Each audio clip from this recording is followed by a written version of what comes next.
Hello everyone, मैं हूं आस्था और आज हम बात करेंगे इस वीडियो में हॉस्टल मैनेजर पोस्ट के बारे में। हॉस्टल मैनेजर जिसको हम हिंदी में छात्रावास प्रबंधक भी कहते हैं। तो छात्रावास प्रबंधक या हॉस्टल मैनेजर कौन होता है और अगर आप बनना चाहते हैं तो कैसे बन सकते हैं, भर्ती प्रक्रिया क्या होती है, योग्यता क्या होती है, एज क्राइटेरिया एंड इसमें आपकी सैलरी क्या रहेगी।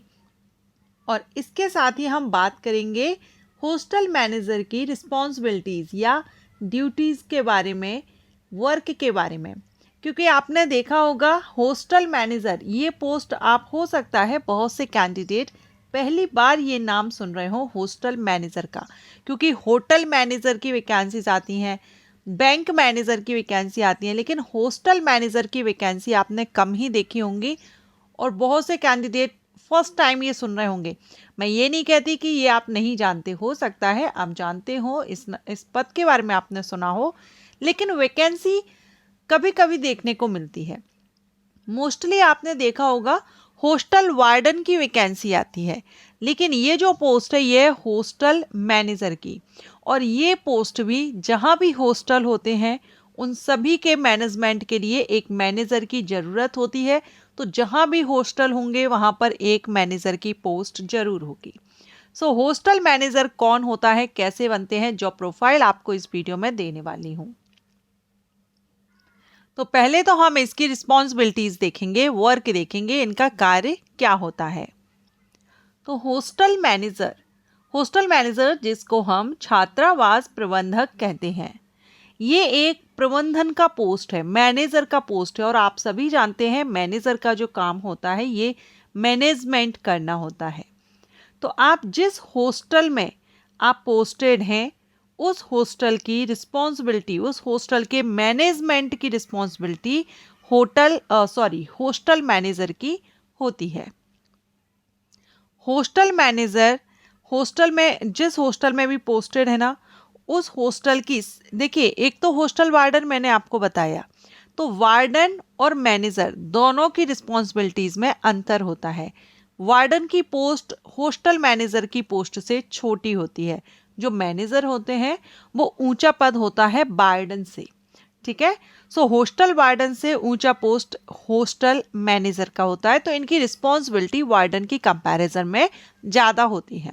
जैसे कि वहाँ पर जो भी एम्प्लॉयज़ हैं, हॉस्टल के कर्मचारी हैं, उनकी भर्ती या प्रशिक्षण या उनका मैनेजमेंट देखना। एंड हॉस्टल में जो डेली के वर्क हैं, आप यहाँ दिल्ली टाइप हुआ है, आप इसको डेली दैनिक कार्य जो रहते हैं उनका मैनेजमेंट करना होता है। ठीक तरह से जो दैनिक कार्य हैं वो प्रॉपरली चल रहे हैं या नहीं चल रहे हैं, छात्रावास के जो नियम होते हैं, जो रूल्स होते हैं उसके अकॉर्डिंग चल रहे हैं या नहीं, उन रूल्स का पालन किया जा रहा है या नहीं, ये निश्चित करते हैं। छात्रावास में जो खाना है, छात्रों के लिए जो खाना बन रहा है या साफ सफाई है, टोटली मैनेजमेंट, ये एक हॉस्टल मैनेजर की रिस्पॉन्सिबिलिटी होती है। इसके अलावा जो हम कहें कि वार्डन और इनमें मैनेजर में क्या डिफरेंस है, क्या अंतर है, तो इनके वर्क में डिफरेंस है, वो मैं आगे आपको सेपरेट वीडियो अपलोड करूंगी जिसमें आपको अच्छे से एक्सप्लेन करूंगी। अभी मैं आपको कह सकती हूँ कि जो मैनेजर की ड्यूटी होती है वो जो वार्डन की ड्यूटी है, वार्डन से मैनेजर की ड्यूटी व्यापक होती है, मींस ज़्यादा रिस्पॉन्सिबिलिटीज़ होती हैं, ठीक है। ये फाइनेंशियल मैनेजमेंट को भी देखते हैं, छात्रावास के फाइनेंशियल मैनेजमेंट को भी मैनेजर ही देखते हैं। तो अभी आपको समझ आ गया है हॉस्टल मैनेजर कौन होता है और इनकी रिस्पॉन्सिबिलिटीज़ क्या है। अब अगर आप हॉस्टल मैनेजर बनना चाहते हैं तो अभी हाल ही में वैकेंसी आ चुकी हैं, अगर आप इंटरेस्टेड हो तो अप्लाई कर सकेंगे, लेकिन उसके पहले आपको इसकी एलिजिबिलिटी कंडीशंस के बारे में जानकारी होनी चाहिए। तो चलिए देखते हैं। सबसे पहले हम बात करेंगे इसमें एज लिमिट की। जो एज लिमिट होती है हॉस्टल मैनेजर के लिए, ये आपकी मिनिमम 21 ईयर होती है, क्योंकि मैनेजर की पोस्ट है तो मिनिमम क्वालिफिकेशन ग्रेजुएशन होती है, ठीक है। इसलिए मिनिमम एज तो 21 है, 21 वर्ष है।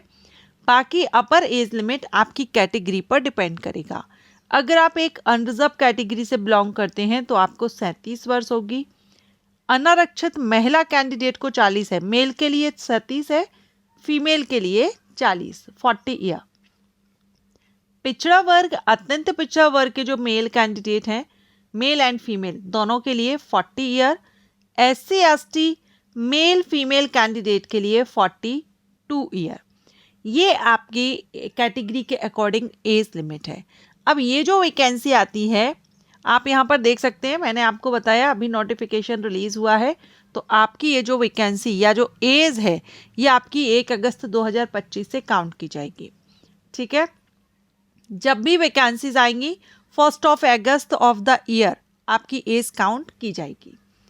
अब यहाँ पर जो वैकेंसी अभी हम कवर कर रहे हैं या जानकारी हम ले रहे हैं, ये बिहार स्टेट से आई हुई है, लेकिन ये स्टेट लेवल पर वैकेंसीज आती हैं, सेंट्रल लेवल पर भी आ सकती हैं, क्योंकि जो भी कॉलेजेस है या स्कूल है सेंट्रल लेवल पर, छात्रावास जहाँ पर भी है वहाँ मैनेजर की पोस्ट होती है, तो सेंट्रल और स्टेट दोनों ही लेवल पर भर्ती आती है। ओके, अब यहाँ पर बात करेंगे क्वालिफिकेशन की। तो जो क्वालिफिकेशन है वो है यहाँ पर आप देख रहे हैं छात्रावास प्रबंधक। ठीक है, लेवल 4 से आपकी सैलरी है, अराजपत्रित आपकी ये पोस्ट रहेगी। अनिवार्य शैक्षणिक योग्यता में देखें तो 2 ऑप्शन आपके पास हैं, या तो आपने BSc किया हो अतिथि एंड होटल प्रशासन में, ठीक है, तो आप इसके लिए एलिजिबल हो जाएंगे। नहीं तो ग्रेजुएशन आपने किसी भी सब्जेक्ट से किया हो, लेकिन अगर आप आफ्टर ग्रेजुएशन होटल मैनेजमेंट, क्योंकि हॉस्टल मैनेजमेंट का तो अलग से कोर्स होता नहीं है, ठीक है, तो होटल मैनेजमेंट में आपने डिप्लोमा लिया है आफ्टर ग्रेजुएशन, तो भी आप इसके लिए एलिजिबल हो जाते हैं। तो ये 2 ऑप्शंस आपके पास हैं क्वालिफिकेशन को लेकर के।